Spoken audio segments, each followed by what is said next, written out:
सुप्रभात बच्चों। आज के इस वीडियो में मैं बात करने वाला हूँ अशुद्धियों का सुधार। ये चैप्टर जो है क्लास 10th और क्लास 11 दोनों में दिया हुआ है, तो ये दोनों कक्षाओं के लिए आज का ये वीडियो उपयोगी होने वाला है। तो आप यदि वीडियो पर चैनल पर नए हैं तो चैनल को सब्सक्राइब कर लें और ऐसे ही कॉमर्स के अपडेट्स पाते रहें। तो सबसे पहले हम लोग आज के इस वीडियो में देखने वाले हैं कि अशुद्धियों के सुधार का जो थियरी वाला पोर्शन है उसको देख लेते हैं और नेक्स्ट वीडियो में हम लोग इसके क्वेश्चन को सॉल्व करेंगे। तो सबसे पहले आइए देखते हैं अशुद्धियों के सुधार का अर्थ, यानी अशुद्धियां होती क्या और उनके सुधार को हम क्या कहते हैं। तो सबसे पहले जो हमारा लेखांकन अभिलेख होते हैं उसमें लेखांकन करते हुए लेखपाल के द्वारा सावधानी पूर्वक या कभी कभी असावधानीवश कुछ गलतियां हो जाती हैं, क्योंकि आप जानते हैं कि गलतियां जो है मानव का स्वभाव है। हम कितनी भी सावधानी करें फिर भी कहीं न कहीं कुछ न कुछ गलतियां हो ही जाती हैं। गलतियां करना कोई बुराई नहीं है, दिक्कत तब होती है जब हम उस गलतियों से कोई सीख या कोई सबक नहीं लेते हैं। तो हम अगर कहीं कोई गलती कर दें तो हमें उससे आगे बढ़ना चाहिए, उस गलती से सीख लेनी चाहिए, उस गलती को सुधार करें और आगे बढ़ जाए। तो हम लोग यहाँ बात करते हैं अशुद्धियों के सुधार का अर्थ, meaning of rectification of errors.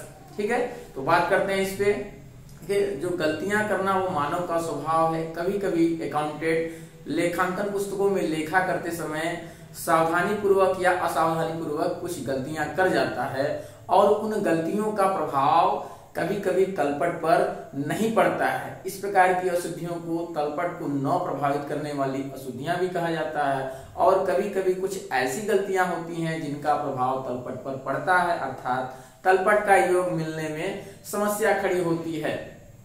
तो हम लोग क्या करते हैं, ऐसी त्रुटियों को सुधारने के लिए हम कुछ लेखांकन अभिलेख में कुछ संशोधन के लिए कुछ एंट्री बनाते हैं या कुछ स्टेटमेंट को लिखते हैं। क्योंकि जनरली जब हम लोग कोई कॉपी में कोई चीज लिखते हैं, लिखते लिखते कोई सेंटेंस गलत होती है तो हम लोग क्या करते हैं, ऐसे एक लाइन खींच के उसको कट कर देते हैं या फिर हम उस पे व्हाइटनर लगाते हैं या अगर इरेजेबल हो तो उसको इरेज कर देते हैं। ये सामान्य प्रक्रिया है, हम कॉपी में लिखते समय कहीं कहीं हो जाती तो हम ऐसे कर लेते हैं। लेकिन अकाउंटेंट का रूल कहता है कि लेखांकन अभिलेख में अगर कहीं भी कोई गलती हो जाए तो उसे हमें कट नहीं करना है, उसे इरेज नहीं करना है और उसे व्हाइटनर नहीं लगाना है।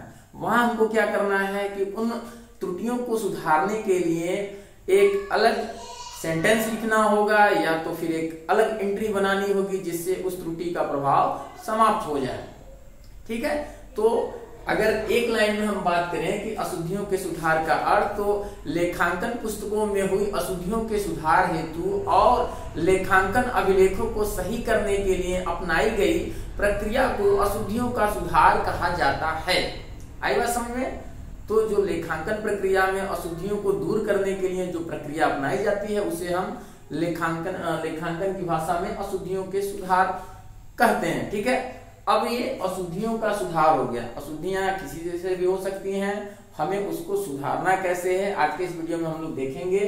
तो अब आते हैं अशुद्धियों के सुधार की आवश्यकता क्यों पड़ती है या सुधार का उद्देश्य क्या है। आइए समझ में, हम अशुद्धियां अगर गलती हो गई तो उसको सुधारने की क्या आवश्यकता है। तो इस बिंदु पर बात करते हैं। तो 2-3 बिंदु है जिसको हम लोग को जान लेना चाहिए कि अशुद्धियों को सुधार करने का जो मेन मोटिव है वो क्या है। हमारा जो सही जो है लेखांकन अभिलेख प्रदर्शित करें, सही लेखांकन अभिलेख, सही लेखांकन अभिलेख तैयार करें। यानी जो हमारा पहला उद्देश्य है लेखांकन में जो अशुद्धियां हो गई उसको सुधार करने का उद्देश्य यही होता है कि जो हमारा लेखांकन अभिलेख हो वे सही हो, हम उसको सही से तैयार करें। और दूसरा जो होता है वो है सही लाभ हानि खाता प्रदर्शित करना। ठीक है, सही लाभ हानि खाता बनाना या लाभ हानि खाते की सही जानकारी प्राप्त करने के लिए भी हमको अशुद्धियों के सुधार की आवश्यकता पड़ती है। यानी अगर हम किसी वित्तीय वर्ष में कुछ ऐसे गलतियां कर जाएं, ऐसी गलतियां कर जाएं जिससे हमारा लाभ कम हो जाए या लाभ अधिक हो जाए, तो इससे क्या होगा, हमारा जो उस वर्ष का सही लाभ हानि है वो हमें ज्ञात नहीं होगा। तो हमें क्या करना होगा, उस वर्ष के सही लाभ हानि को ज्ञात करने के लिए अशुद्धियों के सुधार की आवश्यकता पड़ेगी। और तीसरा पॉइंट देख लेते हैं कि अशुद्धियों के सुधार का उद्देश्य क्यों है, क्या है, तो वो है सही आर्थिक चिट्ठा या वित्तीय विवरण। ठीक है, सही आर्थिक चिट्ठा प्रदर्शित करना या सही आर्थिक चिट्ठा बनाना। ठीक है, फिर वही बात आती है घुमा फिरा करके कि हमें सही आर्थिक चिट्ठा बनाने के लिए अशुद्धियों के सुधार की आवश्यकता पड़ेगी। ये अशुद्धियां जो है हमारी संपत्तियों में या तो कमी कर देंगी या वृद्धि कर देंगी, हमारे देनदारों में या कमी कर देंगी या वृद्धि कर देंगी। इससे क्या होगा, हमारा जो वित्तीय विवरण है, जो हमारा आर्थिक चिट्ठा है, वो या तो कम संपत्ति प्रदर्शित करेगा या कम दायित्व प्रदर्शित करेगा, जो सही व्यापार के लिए नहीं है। तो इस स्थिति से बचने के लिए भी हमको अशुद्धियों के सुधार की आवश्यकता पड़ेगी, या अशुद्धियों के सुधार का ये 3 जो उद्देश्य हैं, यही 3 मुख्य उद्देश्य के अंतर्गत आते हैं। इसके अलावा भी बहुत सारे उद्देश्य हैं, मेनली इसके ये 3 उद्देश्य हैं। ठीक है, आइए अब हम लोग इसमें देखते हैं अशुद्धियों का सुधार, रेक्टिफिकेशन ऑफ एरर्स। तो अशुद्धियों का जो सुधार किया जाता है, तो जो अशुद्धियां होती है उसको हम 3 वर्गीकरण में बांट देते हैं, यानी वर्गीकरण इसका करेंगे तो 3 रूप में हो जाएगा। जो पहला है तलपट बनाने के पूर्व, पहला क्या है, तलपट बनाने के पूर्व यानी बिफोर मेकिंग ट्रायल बैलेंस। ठीक है, दूसरा है तलपट बनाने के बाद यानी आफ्टर मेकिंग ट्रायल बैलेंस, और तीसरा है अंतिम खाता बनाने के बाद यानी आफ्टर मेकिंग बैलेंस शीट या फाइनल अकाउंट। ठीक है, ये 3 स्थितियां हैं। तलपट बनाने के पूर्व का मतलब है यानी एरर्स का पता हमें उस समय चले जब हमने तलपट नहीं बनाया हुआ है, और उसी समय हमको एरर्स का पता चल गया और हमने उसका सुधार तलपट बनाने के पूर्व ही कर दिया।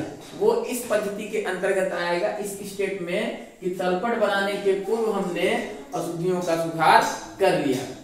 दूसरा है तलपट बनाने के बाद। ठीक है, तलपट बनाने के बाद यानी हमें अशुद्धियों का पता तब चला जब हमने तलपट बना लिया था, और उन अशुद्धियों को सुधारने के लिए फिर हम क्या करेंगे, तलपट का सहारा लेंगे। तलपट में जब हमारी, आप जानते हैं कि जब तलपट हम बनाते हैं और उसके दोनों साइड का बैलेंस मैच नहीं करता, काफी प्रयास के बाद भी मैच नहीं करता है, तो हमको तलपट बनाना तो अनिवार्य है, जरूरी है, क्योंकि तलपट नहीं बनाएंगे तो फिर आगे का हमारा बैलेंस शीट नहीं कंप्लीट होगा। तो इसके लिए हम लोग आनन फानन में उस कमी को एक निश्चित खाते में लिख देते हैं, जिसका नाम है सस्पेंस अकाउंट या उचंत खाता। उसमें दिखा करके हम लोग तलपट को बना लेते हैं। तो जो सस्पेंस अकाउंट होता है, इसको बनाने के लिए एक खाता होता है सस्पेंस अकाउंट, जिसको हम लोग उचंती खाता भी कहते हैं, उचंती खाता। ठीक है, ये जो उचंती खाता होता है सस्पेंस अकाउंट, ये जो है तलपट के बैलेंस को न मैच करने पर ये बनाया जाता है। तो जब हम तलपट बनाने के बाद इन अशुद्धियों का सुधार करते हैं, तो इन अशुद्धियों को जो है हम लोग कहाँ दिखाएंगे, इस सस्पेंस अकाउंट के द्वारा हम लोग उन अशुद्धियों का सुधार करते हैं। तलपट जब हम बना लेते हैं और हमारा सस्पेंस अकाउंट खुल जाता है, तो जब हम अशुद्धियों का सुधार करेंगे तो सस्पेंस अकाउंट के द्वारा। तीसरा कंडीशन है अंतिम खाता बनाने के बाद। जब हम अंतिम खाता बना लेते हैं यानी हमारा फाइनल स्टेटमेंट कंप्लीट हो जाता है, और तब हमें अशुद्धियों के बारे में पता चला और हम उसको सुधार करना चाहें, तो इसमें सबसे पहले ये देखना होगा कि जो अशुद्धि हुई है वो किस खाते में है, व्यक्तिगत खाते में, वास्तविक या नाम मात्र के खाते में। तो यदि नाम मात्र के खाते में कोई अशुद्धि है तो उसके लिए हमको लाभ हानि समायोजन खाता एक खोलना होगा, यानी profit and loss appropriation account. उसके आधार पर हम अंतिम खाता बनाने के बाद जो हमारा समायोजन होगा, जो सुधार होगा, वो लाभ हानि समायोजन खाते के द्वारा होगा। लेकिन यदि व्यक्तिगत और वास्तविक खाते से संबंधित कोई अशुद्धि है, उसका सुधार करना चाहते हैं, तो उसी पक्ष को डेबिट या क्रेडिट करके किया जाएगा। तो मेनली 3 है, तलपट बनाने के पूर्व, तलपट बनाने के बाद और अंतिम खाता बनाने के बाद। ये 3 स्टेप है, और 3 स्टेपों को सुधार के रूप में अगर इनका हम वर्गीकरण करें तो ये हो जाएगा एक पक्षीय अशुद्धियां और द्विपक्षीय अशुद्धियां, वन साइडेड एरर्स और टू साइडेड एरर्स। एक पक्षी अशुद्धियां किसे कहते हैं, पहले इसको हम लोग समझ लेते हैं। नाम से स्पष्ट है, एक पक्ष यानी ऐसी अशुद्धियां जो केवल एक खाते को या एक खाते के केवल एक पक्ष को ही प्रभावित करें, उसे हम एक पक्षी या वन साइडेड एरर्स ही कहेंगे। आई बात समझ में?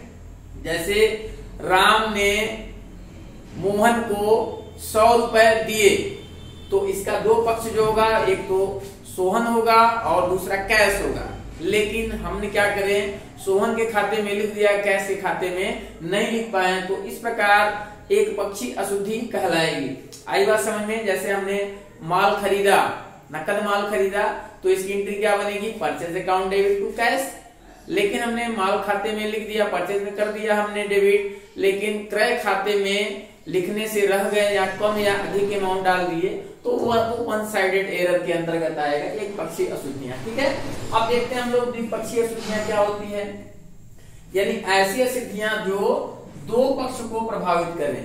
नाम से स्पष्ट है, डबल साइडेड एरर्स, यानी जो दो खातों को प्रभावित करे या दो पक्षों को प्रभावित करे, उसे हम द्विपक्षीय अशुद्धियां कहते हैं। ठीक है, जैसे मान लिए कि राम से हमको 100 रुपए प्राप्त हुए, लेकिन गलती से हमने मोहन के खाते में 100 रुपए क्रेडिट कर दिया।